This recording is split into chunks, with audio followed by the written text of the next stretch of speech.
Hey, I'm Bob. Been totally blind since birth, and I'm into Power Rangers. Remember to share, like, subscribe, notification button, all that YouTube stuff. I'm holding the Shout Factory box set. We're talking about Season 1 of Mighty Morphin, Episode 43 today. This one's called Something Fishy, and it aired on February 9th in 1994 here in the States for the first time. So Zach, Jason, and Trini, they're going to go scuba diving. Billy and Kimberly are staying above water. Billy doesn't want to go with them because he has a bit of a fear of fish. So Kimberly and Billy are going to have a picnic in the park. They're apparently going to be eating fish and chips, unbeknownst to Billy. Rita is going to use Billy's fear of fish to her advantage, and she's going to summon the goofish to really shake him up. So yeah, I wish Hasbro would make that in the Lightning collection. I did own a goofish toy when I was around 11, and he was part of the 8 or 9 inch Evil Space Aliens line. He was a really cool looking monster, really messed up. He had like a missing horn on one of the sides of his head. It looked like someone had ripped it off or cut it off, and his midsection looked like it had been unzipped. And he had this, I guess his goo tube fully displayed there. He had this big wound in one of his arms. I want to say it might have been the left arm. Looked like somebody had stabbed him with something. He looked very battle scarred, really cool looking monster. So, I mean, if he was included in the Lightning collection, he could have some goo effect pieces. He could have one that I guess could attach to his mouth to look as if he were spraying it everywhere. And another goo effect piece could fit around a ranger because he did, completely encase the rangers in goo. He could have a third that you could attach to his big central eye because he could fire lasers. So that would be a lightning effect piece, whereas the other two could probably, have a different texture, look more like goo. And of course, he would have to have his fishy spear that he fought with in the episode. And he could even throw exploding starfish, I think. So he could be chock full of accessories there. So Billy and Kimberly, they're going to have their picnic in the park while the other rangers are going to go scuba diving. Billy lets Kimberly know that when he was a kid and trying to recreate a whirlpool that he'd seen in, I'm guessing it was a lake body of water, a fish swam up and bit his finger, and little Billy started screaming. So that is why he does not like fish. And Kimberly's giggling a little bit. Billy's like, well, that's not funny. Don't laugh. It was really scary. And I'm thinking about that final scene in A Pig Surprise. I'm thinking to myself, oh, well, Billy, were you one of the folks laughing at Vulcan's skull when they were traumatized over Pudgy Pig there?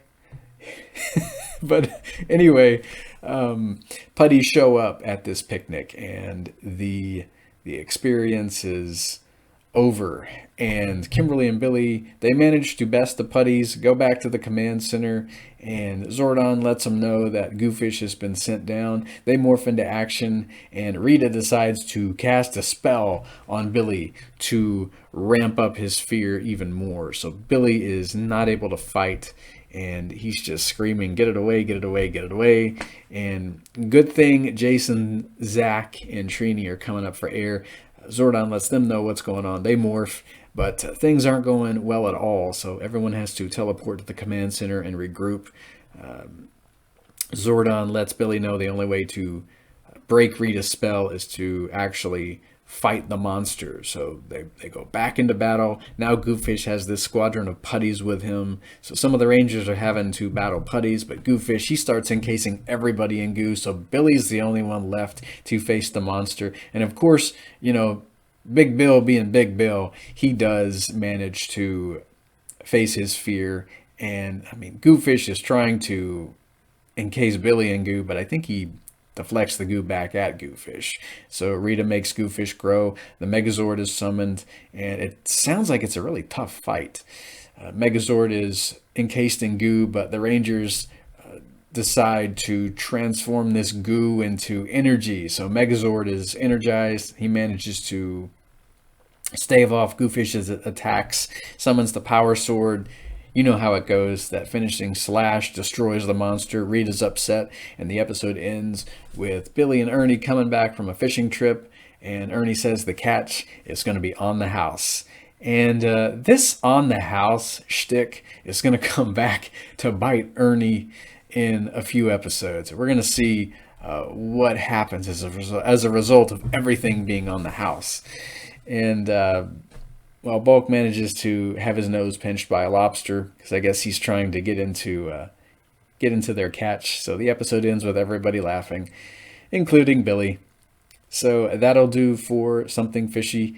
Next time, we're going to be talking about episode 44, Lions and Blizzards. Be here for that. I remember seeing this episode, Something Fishy, during the summer of '94. It was one of the first Power Rangers episodes I would watch. I would be getting up at like 6:30 every summer morning when I was in Memphis, and really liking this episode. I remember that. And I think Goofish was the first aquatic monster I had seen in Power Rangers. I always loved his goo gimmick and wished that the action figure had come with that, that slime that they would usually include with quite a few toys back in the 90s, like Ninja Turtles and Toxic Crusaders and things like that. But no go.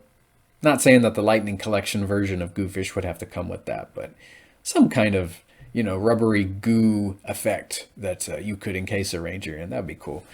Anywho, that'll do for this Power Rangers episode, and be here next time for another one. Have a great day, and may the power protect you.